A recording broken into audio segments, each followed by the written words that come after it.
হে everyone, তনয়ার পাকশালাতে সবাইকে স্বাগত জানাই। যারা ফার্স্ট টাইম চ্যানেলটা ভিজিট করছো তাদের কাছে অনুরোধ রইল চ্যানেলটা সাবস্ক্রাইব করো, পাশে থাকা বেল আইকনটি প্রেস করো যাতে নতুন নোটিফিকেশন তোমাদের সামনে চলে আসে। বাঙালি মাছে ভাতে থাকতে ভীষণ পছন্দ করে, তার মধ্যে আমিও পড়ি। তোমরাও আশা করি সেম টু সেম আমার মতনই হবে। বাঙালির এই গরম ভাতে মাছের ঝোল আর এই ভাতের যে কম্বিনেশনটা, জাস্ট একটা নস্টালজিক ফিলিংস আসছে আমাদের মধ্যে। তাই জন্য মনে হলো সুন্দর একটা রেসিপি নিয়ে হাজির করি তোমাদের সামনে। নামটা বড্ড কমন, কিন্তু একটু অন্যরকম ঘুরিয়ে ফিরিয়ে দেওয়া যেতেই পারে। তাই আজকের রেসিপি কাতলা দাগা কালিয়া। এই নামটা মতলব বলতে পারো কালিয়াই বলতে পারো মাছের। তার জন্য লাগছে দেখো পরিষ্কার করে কেটে ধুয়ে রাখা মাছ, লাগছে লম্বা করে কেটে রাখা আলু, আর আমরা এখানে যেহেতু দাগা ইউজ করেছি তাই নামটাকে টুইস্ট করে দিলাম দাগা। আর এখানে দেখো কিছু মশলা লাগছে যেগুলো তোমাদের পরে বলে দিচ্ছি, আর দেখে যদি তোমরা চিনতে পারো তাহলে তো কোনো ব্যাপারই নয়। কড়াইতে দিয়ে দিয়েছিল মা পরিমাণ মতন সর্ষের তেল। তেল খুব ভালো গরম হওয়ার জন্য ছেড়ে দিয়ে এই ধুয়ে রাখা দাগা মাছগুলোর মধ্যে এর মধ্যে দেওয়া হয়েছিল নুন আর হলুদ। এবার একটা বাটির মধ্যে পরিমাণ মতো নুন, পরিমাণ মতন হলুদ আর সামান্য একটু লঙ্কার গুঁড়ো দিয়ে একটু জল দিয়ে এটাকে একটা স্মুথ পেস্ট বানিয়ে রেখে দেবে। যেহেতু এগুলো গুঁড়ো মশলা, ডাইরেক্ট তেলে পড়লে অনেক সময় জ্বলে যেতে পারে, তাই তোমরা কিন্তু এইভাবে একটা সেফভাবে একটা সুন্দর স্মুথ পেস্ট কিন্তু বানাতেই পারো। এবার দেখো মাছগুলোর গায়ে মা খুব ভালো করে কিন্তু নুন আর হলুদ ভালো মতন মাখিয়ে 5-7 মিনিট অপেক্ষা করেছিল। তেল ততক্ষণে আমাদের বেশ ভালো গরম হয়ে গিয়েছে। সেই তেলের মধ্যেই আমাদের এই মাছগুলোকে দিয়ে দিতে হবে।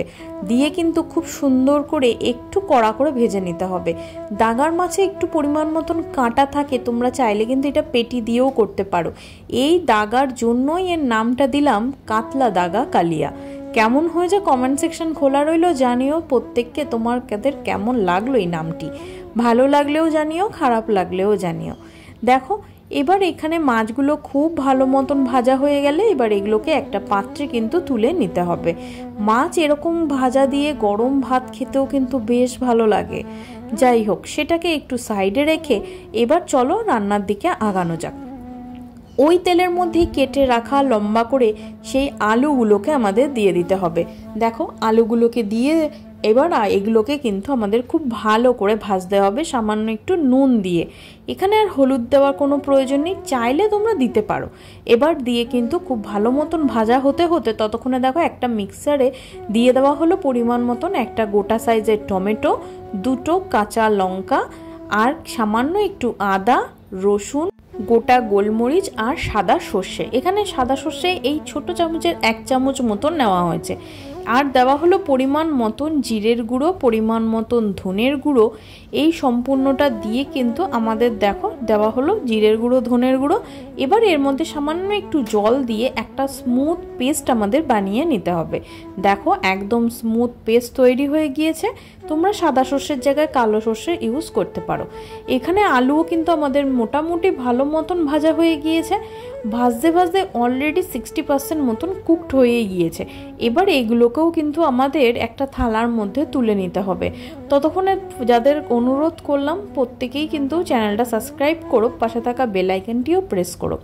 ওই তেলের মধ্যে দিয়ে দেওয়া হলো পরিমাণ মতন কালো জিরে, কাঁচা লঙ্কা ফোড়নে দিয়ে যখন সুন্দর একটা গন্ধ ছাড়বে, প্রথমেই যে আমরা হলুদ আর লঙ্কার গুঁড়োটা ভিজিয়ে রেখেছিলাম জলে, সেই পেস্টটাকে দিতে হবে। দিয়ে খুব ভালো মতন মিডিয়াম টু লোতে রেখে আমাদের এই মশলাটাকে একটু প্রথমে কষিয়ে নিয়ে তারপর সেই বেটে রাখা মশলাটা আমাদের দিতে হবে। দেখো সেই সম্পূর্ণ মশলাটা মায়ের মধ্যে দিয়ে দেবে। এবার এটাকে কিন্তু আমাদের খুব ভালো করে কষতে হবে এই মশলাটা, যতক্ষণ না মশলা থেকে খুব ভালো মতন তেল ছাড়ছে। দেখো নাড়িয়ে চাড়িয়ে এটাকে কিন্তু আমাদের মিডিয়াম টু লোতে রেখে ভালো মতন কষাতে হবে। মিক্সি ধোয়া জলটাকে ফেলে না দিয়ে এই মশলার মধ্যে তোমরা অ্যাড করতে পারো। এবার দেখো দিয়ে দেওয়া হলো পরিমাণ মতো নুন আর যেহেতু হলুদ প্রথমেই দেওয়া ছিল তাই নতুন করে আর কোনো হলুদ দেওয়ার প্রয়োজন নেই। এবার ভালো মতন কষানো হলে ওর মধ্যে দিয়ে দিতে হবে ভেজে রাখা আলু। এবার এই আলুগুলোকে দিয়েও কিন্তু আমাদের খুব ভালো মতন কষতে হবে। দেখো এখানে আলুগুলোকে দিয়ে মিডিয়াম টু লোতে রেখে ধীরে ধীরে কষতে হবে। যত সুন্দর কষানো হবে তত কিন্তু রান্নার ফ্লেভারও খুব ভালো আসবে। দেখো সেম প্রসেসে আবারও সেমভাবে কিন্তু নাড়িয়ে চাড়িয়ে এইভাবে কষিয়ে নিতে হবে। মাঝখানে অ্যাড করা হয়েছিল একটা শুকনো লঙ্কা। শুকনো লঙ্কাটাকে কিন্তু আমরা তেলে দিইনি, ডাইরেক্ট এমনি মশলা কষানোর সময় দিয়েছি যাতে রঙটা বরাবর থাকে। ঢাকা চাপা দিয়ে 5-7 মিনিট অপেক্ষা করার পর দেখো সম্পূর্ণ মশলা থেকে খুব সুন্দর কিন্তু তেল ছেড়েছে। আলু 70% মতন কুক হয়ে গিয়েছে, বাকি যতটুকু দরকার সেটা তো পরে আমাদের যখন জল দিয়ে ফোটাবো সেই সময় কিন্তু হয়েই যাবে। বলতে বলতে দেখো পরিমাণ মতন মশলা যখন কষে যাবে তখন এর মধ্যে দিয়ে দিতে হবে পরিমাণ মতন জল।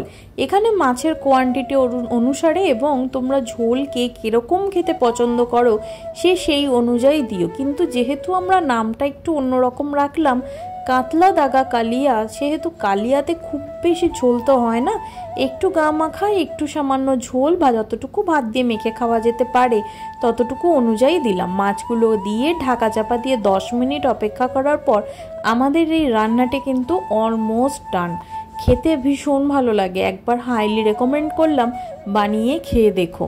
তোমরা কিন্তু এটাকে আলু ছাড়াও শুধু মাছ দিয়েও বানাতে পারো, তাহলে কিন্তু এটা পোলাও ফ্রাইড রাইসের সাথেও ভীষণ ভালো যায়। সামান্য একটু চিনি দিয়ে এবার আমাদেরকে দিয়ে দিতে হবে কিছু চিড়ে নেওয়া কাঁচা লঙ্কা।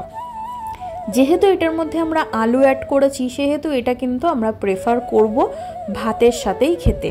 দেখো এখানে কাঁচা লঙ্কা চিড়ে দিয়ে এবার ভালো করে নাড়িয়ে চাড়িয়ে নিয়ে সামান্য একটু ধনে পাতা ওপর থেকে দিয়ে এটাকে ঢাকা চাপা দিয়ে রেখে দিতে হবে। তোমরা চাইলে ধনে পাতা যদি পছন্দ না হয় গরম মশলার গুঁড়ো হোক বা বাটা হোক দিতে পারো।